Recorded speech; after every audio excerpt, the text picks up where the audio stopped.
So I know there was, I think, a survey done when folks signed up for this, asking for interest in shared memory versus aggregated memory and memory management. So I'd like to hopefully open a discussion. We do have multiple experts who have been involved in Gen Z from the start in both hardware and software. So what I'd like to do is see if we can get a conversation going revolving around the use case of initially shared memory components, or maybe more accurately, sharing and simultaneous access to common data held on Fabric from multiple hosts to shared memory components, and maybe even across disparate operating systems or server types. So I'd like to see if anyone has questions, comments, want to talk about use cases for shared memory.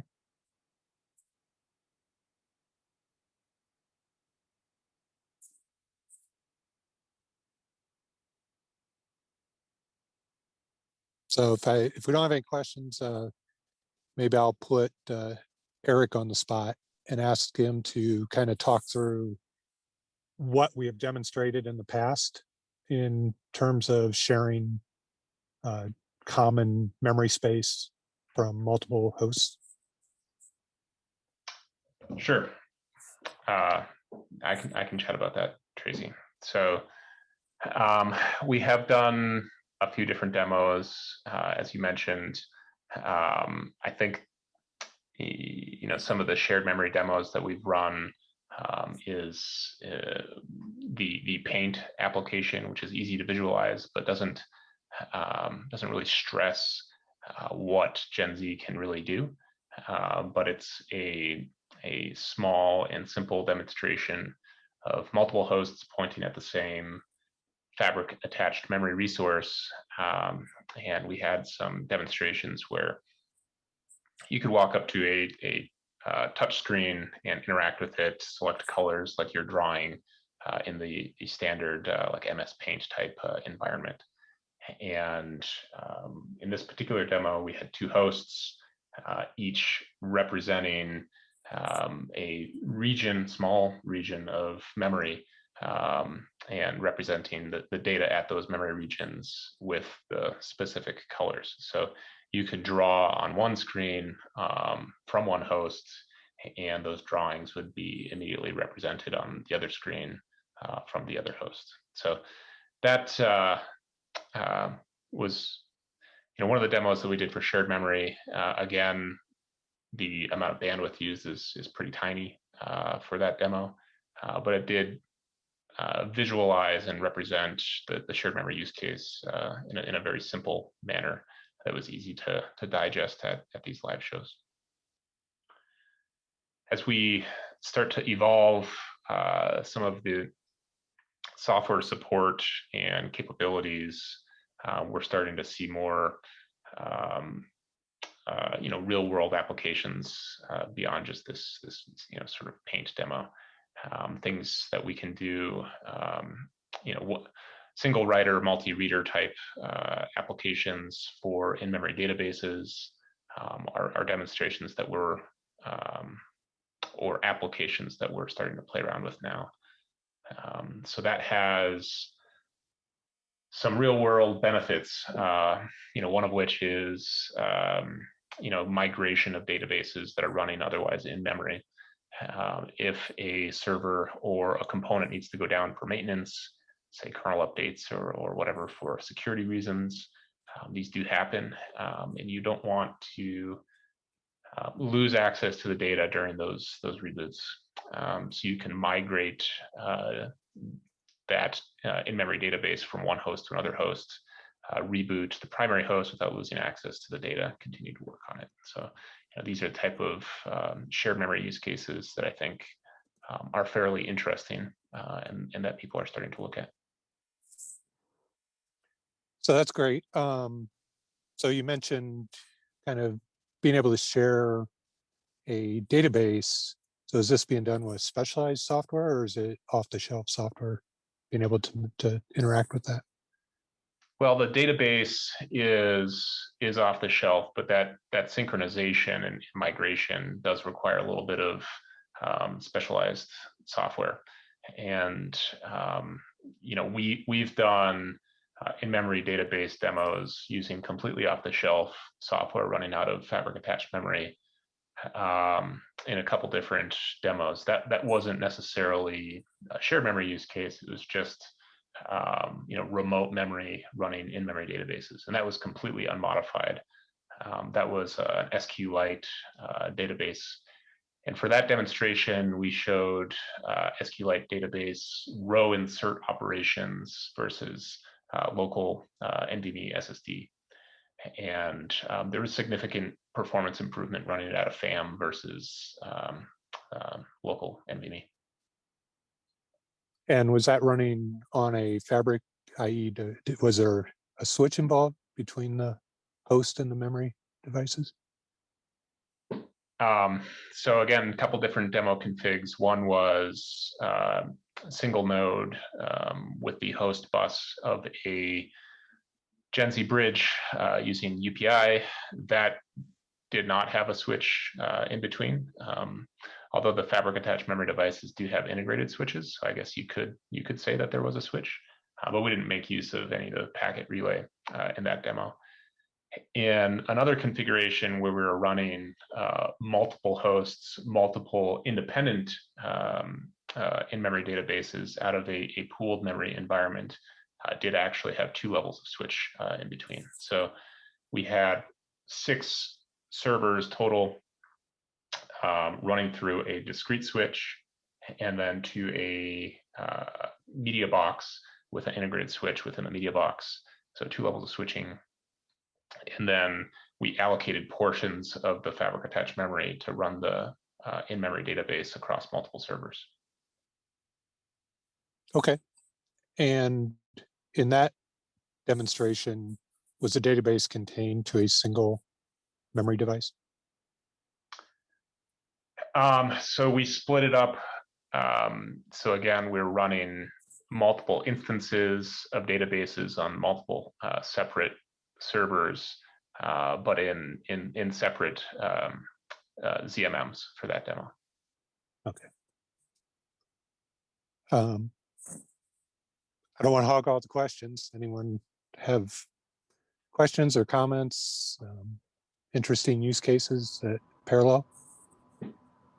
Well, I have a question. I'm trying to understand how Gen Z actually works in terms of data consistency. For example, in normal data center, we run Paxos algorithms or RAF to synchronize or serialize commits to the database.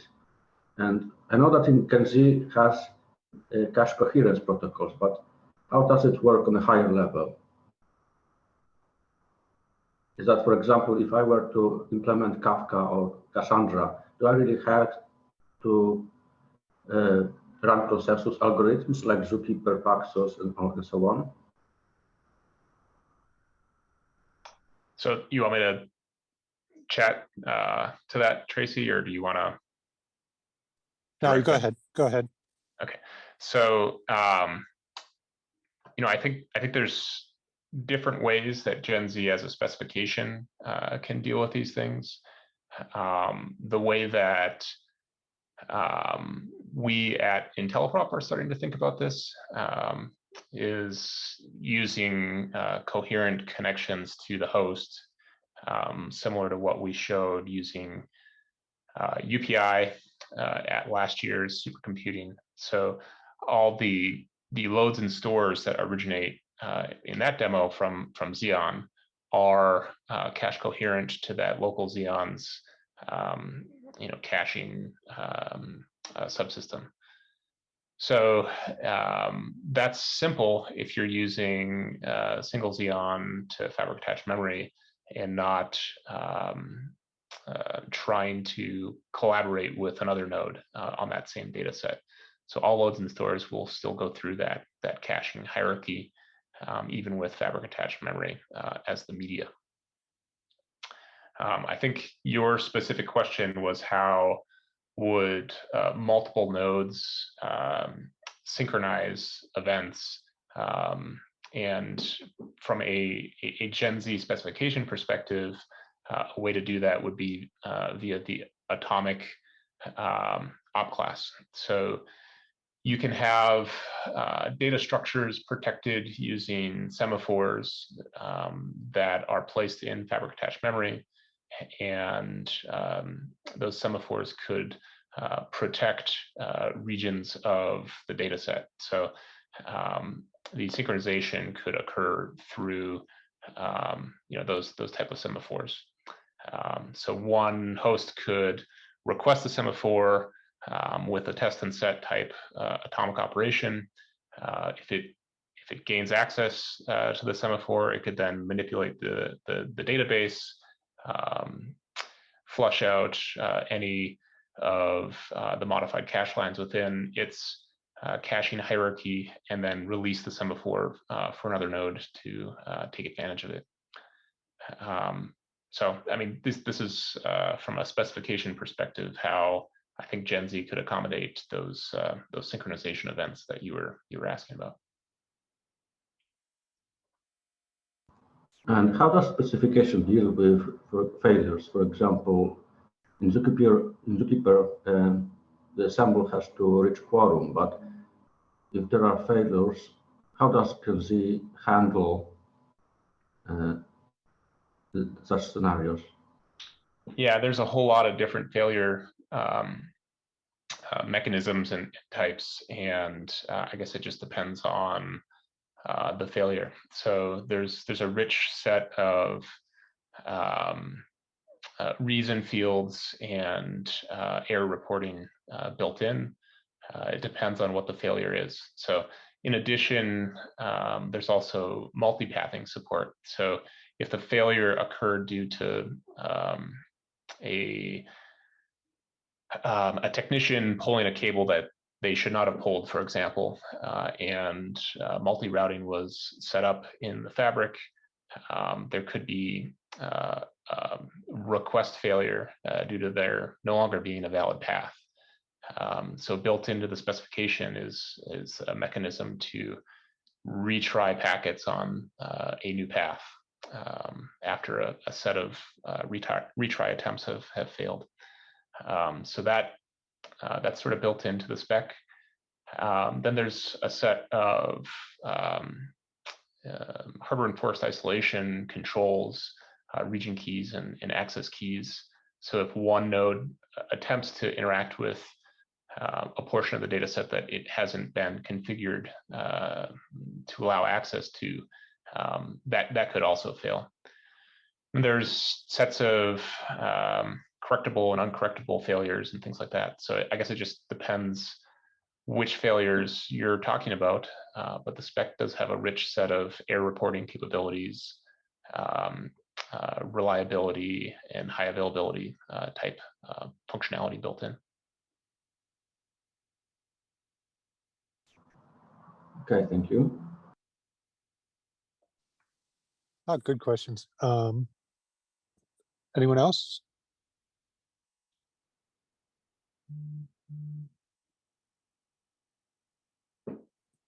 Okay.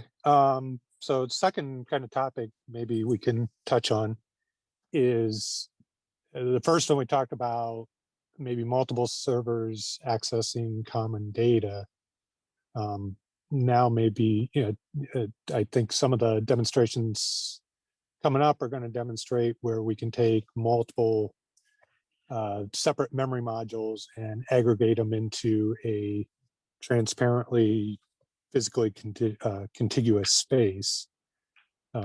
So that's kind of a separate use case where maybe you have one host or maybe multiple hosts, but now your memory is spread across multiple memory, whether that be for performance or whatever other reason someone may want to do that.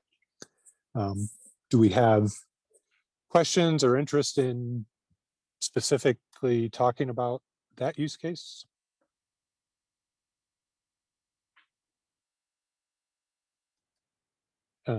I think one of the areas that is being worked on in that regard is is what's called our micro development kit. Eric, I'm going to continue to put you on the spot.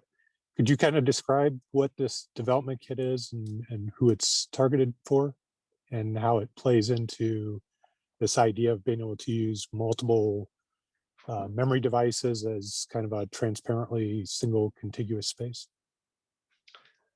Sure. So I will point out, I'm not happy to talk about it here, but we do have a webinar that kind of goes into some more detail than I'll have time for here on micro development kits. I think that's available on the Gen Z Consortium website under the webinars page. In that webinar, we talk about why the micro development kit's being made, some of the hardware capabilities of micro development kit, and then there's, I think, a short demonstration of the software side of things. There's also a YouTube video on some of the progression of the micro development kit and capabilities that was presented in the Open Fabrics Alliance workshop about a month ago. So you can kind of see the progression of that software. There's another demo there. We talked a little bit more about it in the Gen Z heterogeneous compute webinar that I think was maybe 2 weeks ago. So there's point being is there's a bunch of collateral out there, but I'm happy to summarize what it is and where we're going with it. So fundamentally, it's a relatively small development kit. It's about the size, I like to say it's about the size of a football.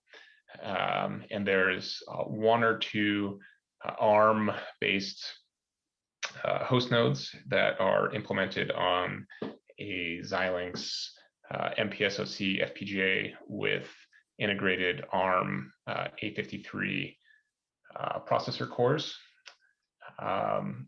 Inside of the programmable logic of those kits, we have implemented a Gen Z requester with requester ZMMU component type.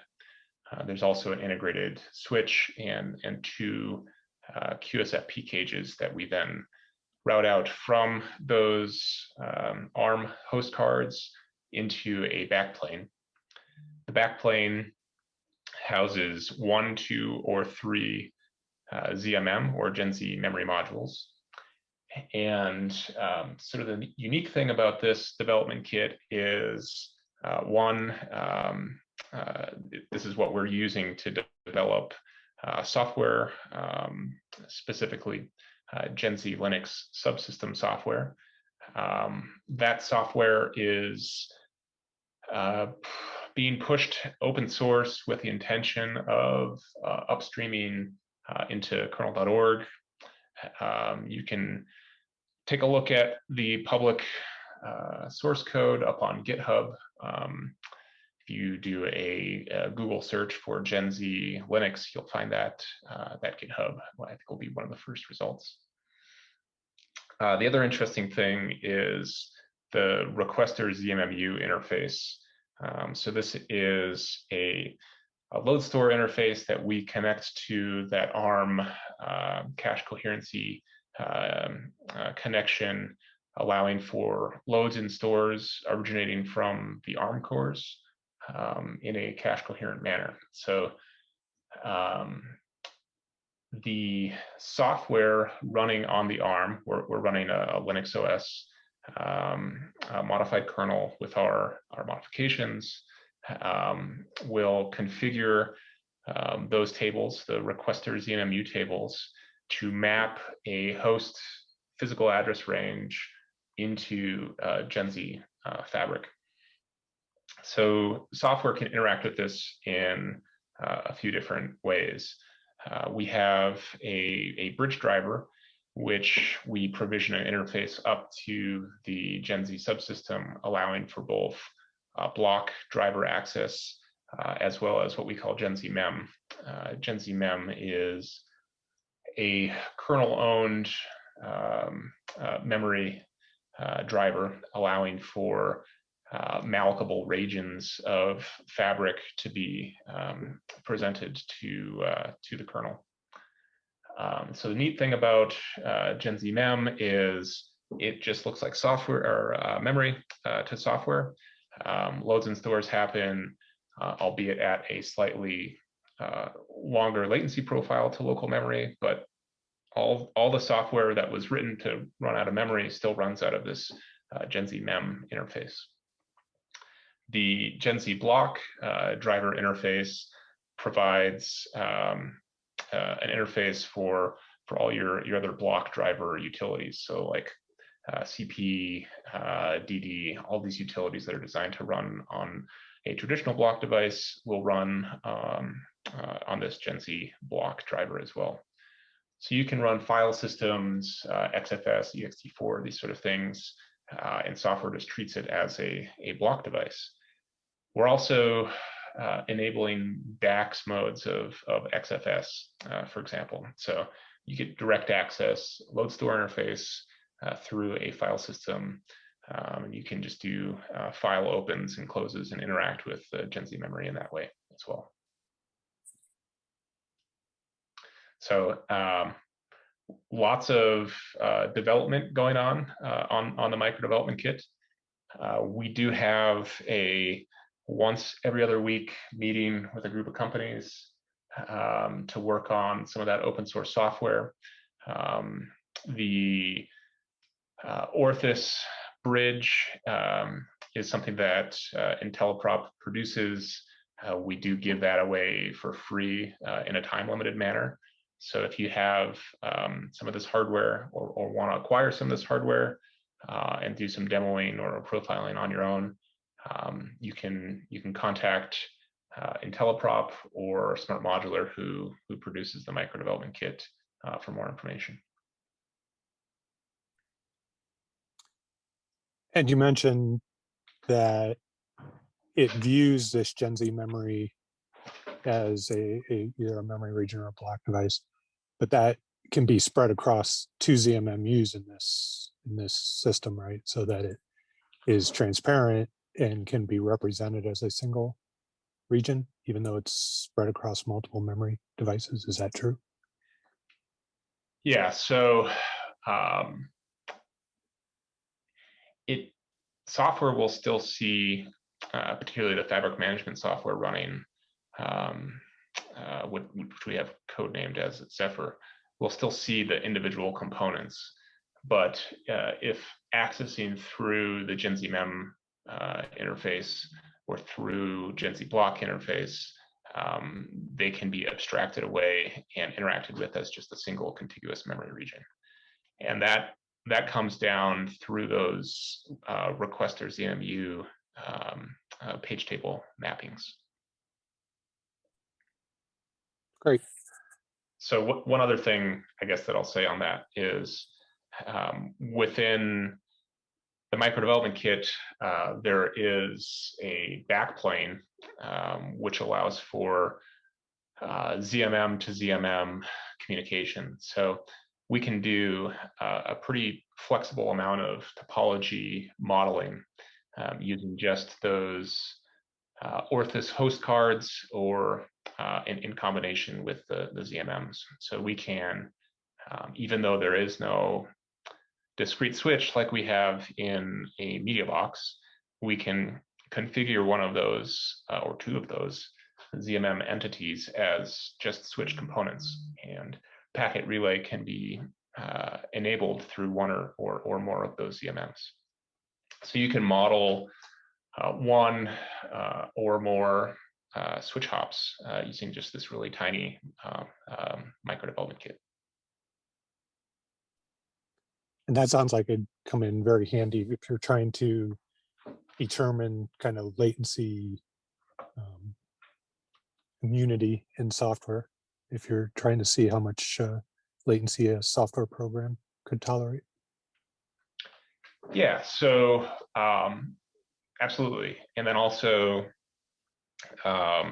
multi-level switches have capabilities of various levels of congestion management. So you can sort of stress the fabric and test out this congestion tolerance in this configuration as well. All right. Anyone else? Questions? Yeah. Would it be possible to create a virtualized environment for early experimentation without the actual microkit? There was some early work on a software emulator of Gen Z components. I think some of that is also up on GitHub. I don't know. I think that's been somewhat abandoned now that we have actual hardware, proof of concept components. It's a lot faster and arguably more interesting to run it on the actual hardware than the emulators. But there was some work early on that emulation environment. Well, and I think there are other hardware options, not necessarily using the micro development kit, but I think that they are something that folks would have to piece together individual pieces, and I think there's some work going on towards providing lists of other components that folks could develop on. Is that correct? Well, we talked about the micro development kit. There's also a media box, which has integrated switch and supports up to 6 ZMMs versus the 3 ZMMs in the micro development kit. So yeah, those are sort of kitted together and can be purchased through the consortium.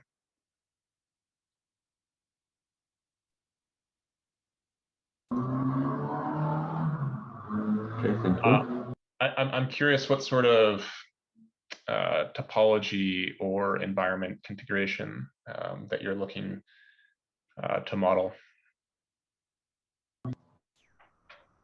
Well, I'm actually trying to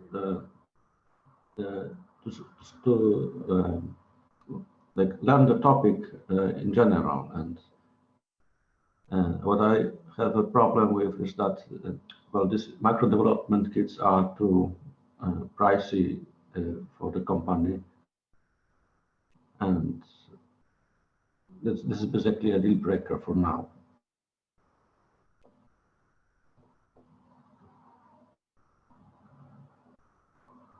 Okay. Any other questions or use cases or comments regarding really anything on Gen Z, but kind of specific, maybe more to the use case where multiple memory modules are being transparently presented to a host system? This is Tim. I guess I was interested in earlier comments about the database and coherency. I think a gentleman asked about that. He mentioned dev kit's a little expensive, but I wondered what characteristics of Gen Z was attracting you to the technology. Is it large scale out so you can get much more memory? What are the characteristics that make Gen Z interesting, I guess?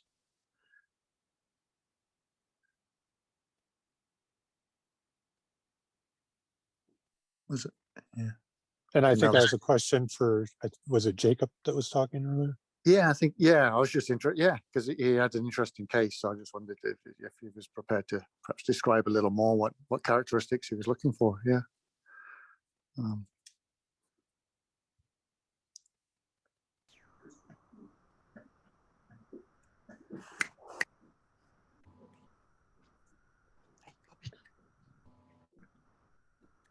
Well, so I wanted basically some kind of easy setup to basically to model how persistent memory would influence the way we program databases. So I'm not really interested much in the topology, but more from architectural point of view.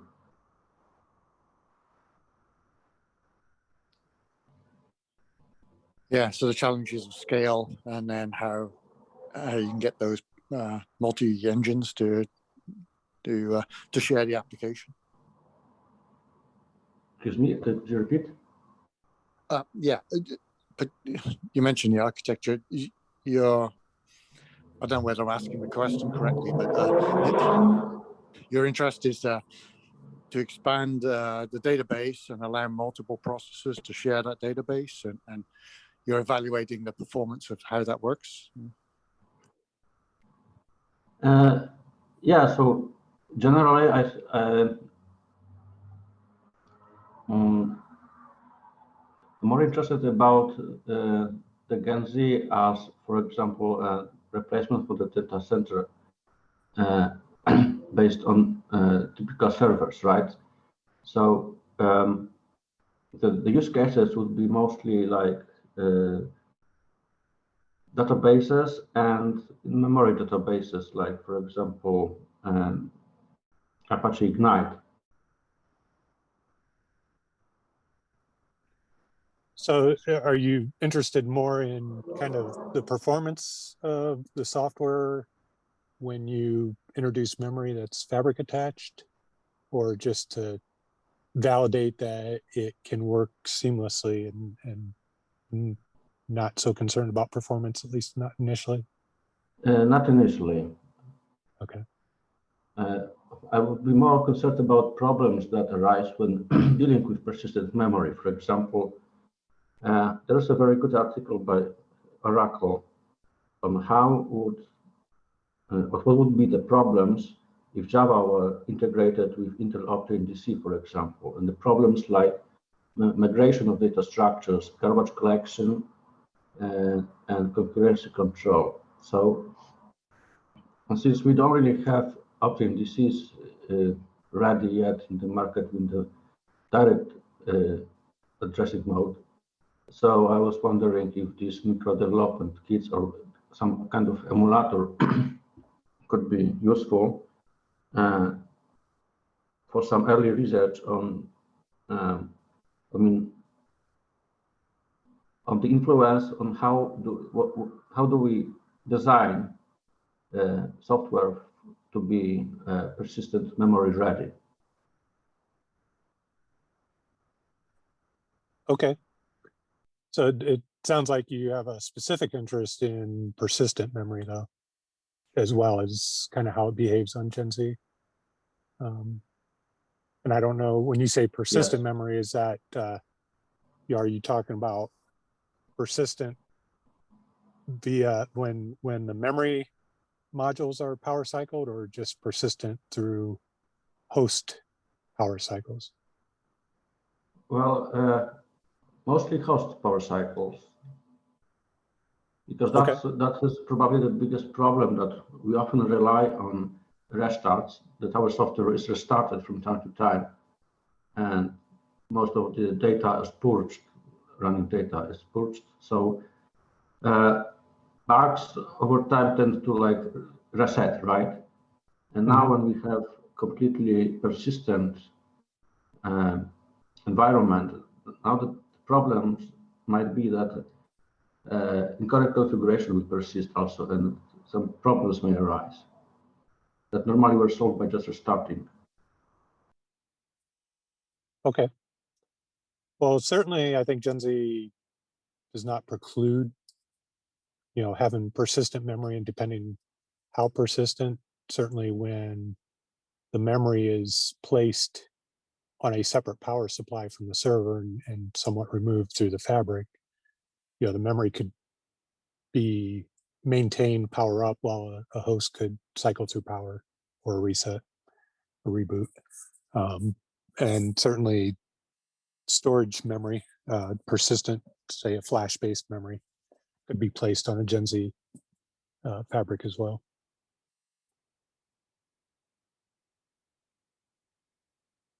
All right, go ahead. I was just going to add a little bit to that. With beginning to see some of the NAND flash vendors advertise their the SLC memory for fast backup, and looks like that's a clear space here where we can mix the persistence with the DRAM in the Gen Z environment. That sounds like it segues fairly well with what Jakob was just talking about there. Is the persistent memory in terms of like NAND flash backup something that was interesting, or is it more the having the memory on a different power supply and therefore it can be resilient where when a particular domain perhaps loses power or has to reset for a reason?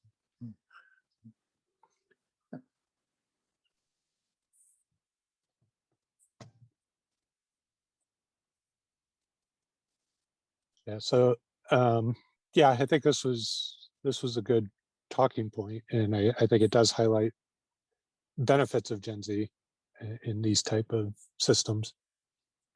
Eric did touch on something a little bit earlier, and I'd like to maybe move on. That's talking a bit about the fabric management and the software interface into Gen Z. Gen Z is very configurable, and through a fabric resource manager, different memory regions can be associated with different hosts. I was hoping Russ was going to be on, but I don't see Russ on. But so Eric, I might put you back on the spot to.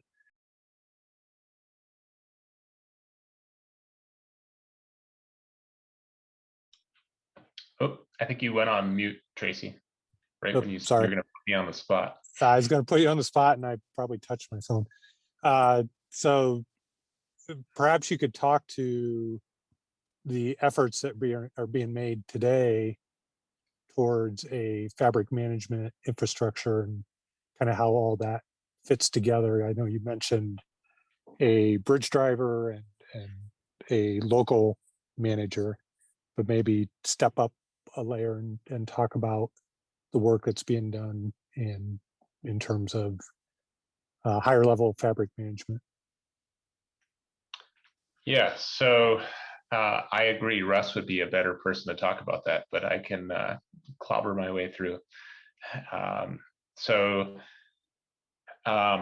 We have a view of fabric management and things that we're running on the micro development kit in the Gen Z Linux subsystem working group that I mentioned earlier, where we have a prototype fabric manager that we call Zephyr, which would run on one of the host nodes that can talk Gen Z. And then on each of the other host nodes, there's a local Linux management service that we call Llamas. If you just put some A's in between the acronyms of local Linux local management service, it's spelled Llamas. So fundamentally, the fabric manager communicates with the Linux local management services using some pre-existing interfaces. Then there's some northbound interfaces for other management entities, such as composability managers and resource managers, and then what we are referring to as a FM GUI, or fabric management GUI, that would be your pane of glass that you could see what the fabric configuration looks like, allocate resources to different host nodes, things like this. So we, in the Gen Z Linux subsystem working group, are focused on the Gen Z Fabric Manager and the Linux local management service interfaces. But we're trying to align some of that effort with what is going on in Open Fabrics Alliance. And I believe anybody can log into any of those OFA working groups. It's completely open. But what they are working on is a Open Fabrics management framework, OFMF. So they have sort of a generic view of a universal fabric management software that can bolt on to a variety of fabric types, really. So Gen Z is one of them. They also are looking to support a few other fabric types, InfiniBand, for example, Slingshot, for example. And some more information is available on the OFA website and in those meetings. So we are working to define a Redfish over Ethernet interface that our Zephyr Fabric Manager will communicate with some of these higher level entities, which would be the OFMF Universal Fabric Management entities. So we present an API, and there's a fabric model that is communicated between the Fabric Manager and the OFMF layer via Redfish. And then there's a variety of requests that can be handed back and forth. So things like add, remove, and modify, these sort of things could be presented in between these entities using Redfish over Ethernet.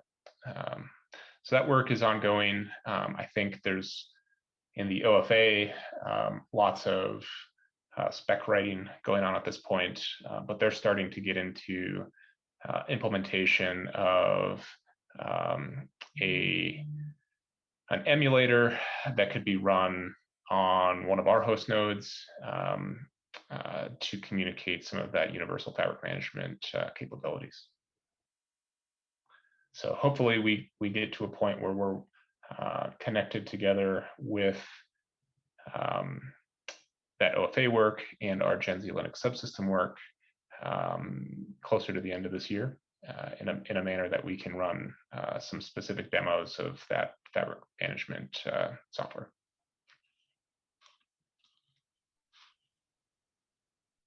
Okay, and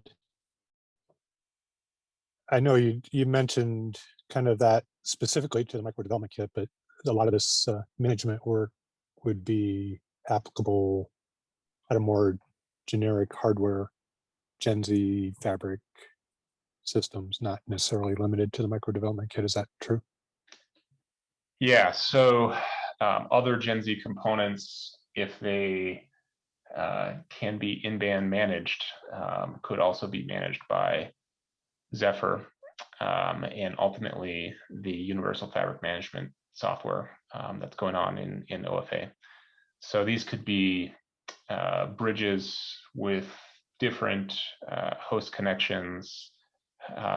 They could be other fabric attached memory devices or Gen Z accelerator components, other host nodes, these sort of things. It's not specific to micro development kit.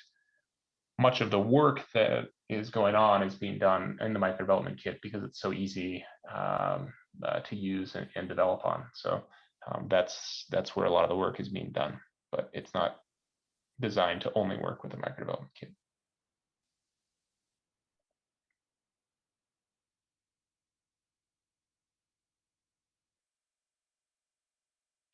You went on mute again, Tracy.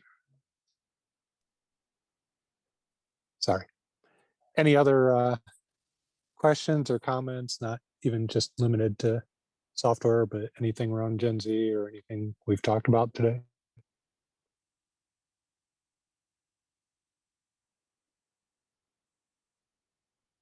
If not, I think, Jen, I think we'll wrap it up. I have a quick comment. So I know that this was an open coffee chat and not everybody on the call is a Gen Z consortium member. But I would say, if this stuff sounds interesting, do consider joining. I think there's a few different levels that folks can join. But also, if you are a Gen Z Consortium member, try to attend or check out the proof of concept working group meetings where we talk about some of these demos in more detail, go through some progress as we iterate through feature additions and testing and things like that. But also check out the OFA working groups that you can join for free. There's no specific commitment or requirements. You can sit in on any of their meetings. And then also, similar to the Gen Z Linux subsystem working group, that was specifically designed so that you do not need to be a Gen Z Consortium member. So we're trying to get general open source collaboration and help us through the upstreaming to kernel.org, some of the kernel changes that we have put in place. So more of a, if this sounds interesting, check out those different working groups and certainly look at joining the Gen Z Consortium if you're not already a member. Thanks. I actually meant to do that plug myself, so I'm glad you caught me before we signed off. Anything else? Anyone else?